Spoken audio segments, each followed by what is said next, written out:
not children.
summertime comes around, that bottom layer will start to shed, just like another shedding types of dogs. Now they've got a pretty incredible sense of smell as well, and they actually use that for main communication. So between their, I guess, claws or their pads, they actually have a scent gland. So whenever they're walking there, they can actually smell that another wolf can come up, smell that wolf print, and smell and see if it's a male or female just by that, as well as even just the hierarchy that that wolf is in, just by smelling that wolf print.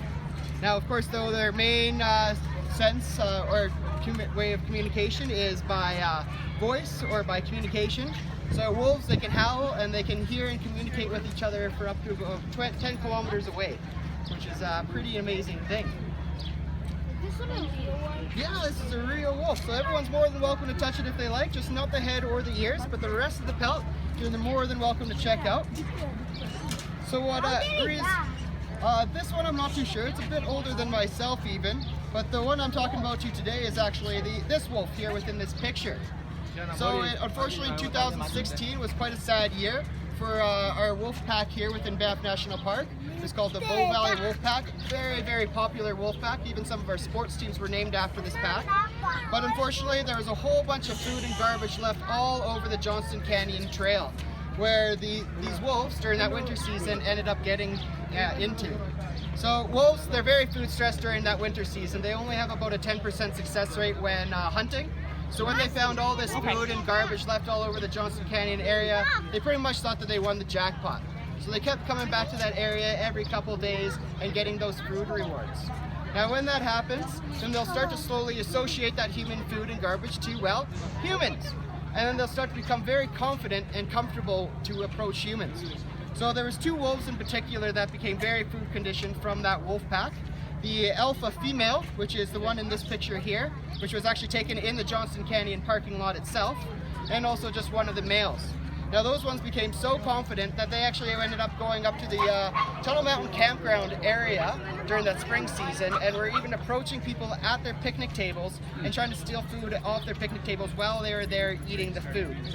So of course that's a very, very rare thing to happen. Only food conditioned animals would do something like that, because statistically speaking, they'll get comfortable around humans and they'll come up, and if they don't get that food reward, sometimes they'll actually become aggressive as well.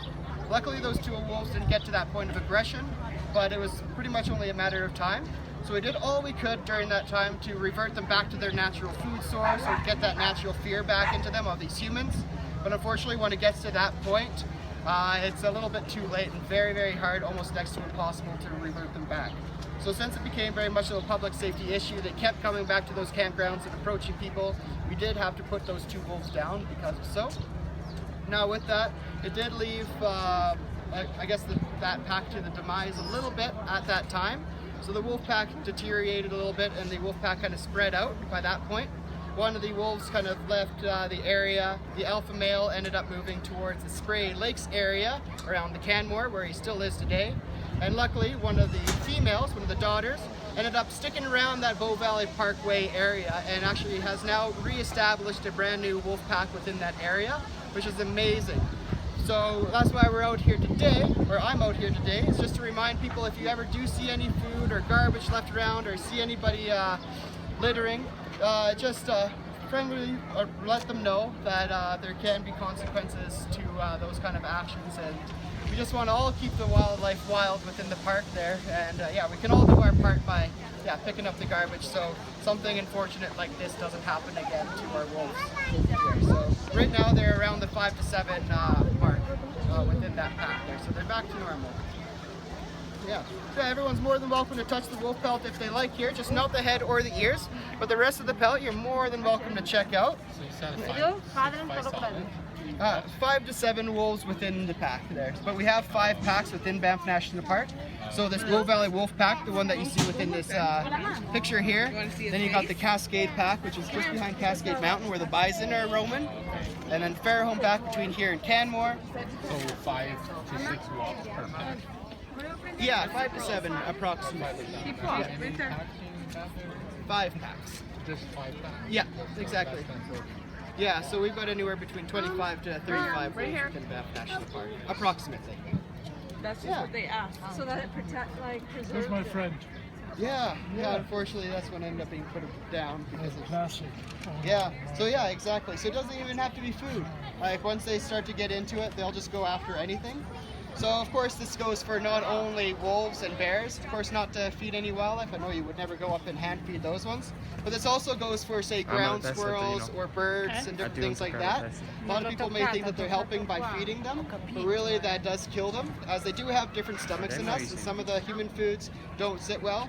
Or say with a lot of ground squirrels, they store it for later for, let's say, the winter time, and then that rots at that point. So yeah, more or less the wildlife messaging for Parks Canada now has become now just human food kills wildlife.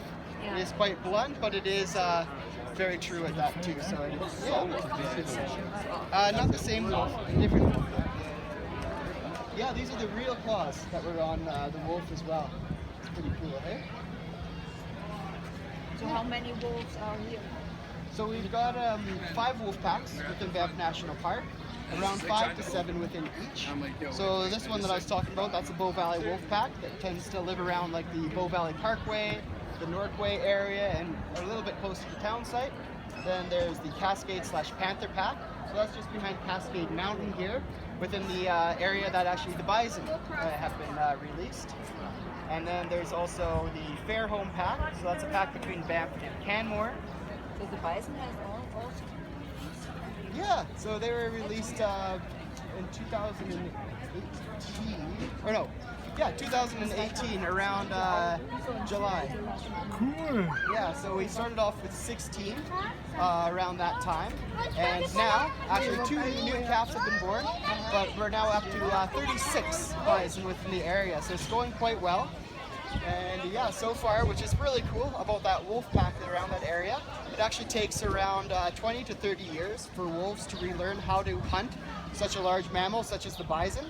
So it's pretty interesting for different reasons. One, of course, because there's such a large animal, very hard to get at. So they'd more just go for, say, like the bison calves.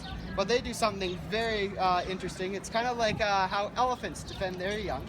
So they'll actually, if there's a predator around the area, they'll get all their calves in a circle, and they'll make a circle around them and stick their horns out to protect their young, just like what elephants do, which is pretty amazing. And so yeah, there hasn't been any deaths of the bison from wolves or anything like that, but yeah, they're, from what wildlife biologists said from other past experiences, it will take anywhere between 20 to 30 years for them to relearn. In Germany, in the middle from Germany, the wolf's back. Yeah, Yeah. which is really Yes. cool. And the people say it's shot. Yeah, very Oh my mixed goodness. reactions for that place, eh? Yeah. It's interesting in there. Increase very. Yeah, The sheep yeah, And eating. yeah, they Yeah. eat the carcass of sheep yeah, and yeah, cows. it's The interesting. carcass are not the news. No, that's It's normal. It is a thing, but like a lot of times, say a healthy wolf pack, if they like the ones around here, they never really go after any livestock, of course, because there isn't. But they only have about a 10% success rate too, and a lot of times, at least in the wild, when they're really wild animals, they only have that 10% success rate when hunting. So they tend not to actually exert unnecessary energy just to do like a killing spree, I guess you could say. That's more just, if there's like the livestock and things like that. But yeah, the wild animals around here, it's pretty hard for them. 10% success rate, so 1 in 10 chances. Thank you so much. Yeah, you're very welcome. Have a great day. Yeah, it's a real wolf. There you go. More than welcome to touch it. Hi, my Just look friend. at Thank you very much Yeah, for you're your very welcome. explanations. Oh, you're very welcome. Have a great day. Thank you. Happy Canada Day. Happy Canada Day. Yeah.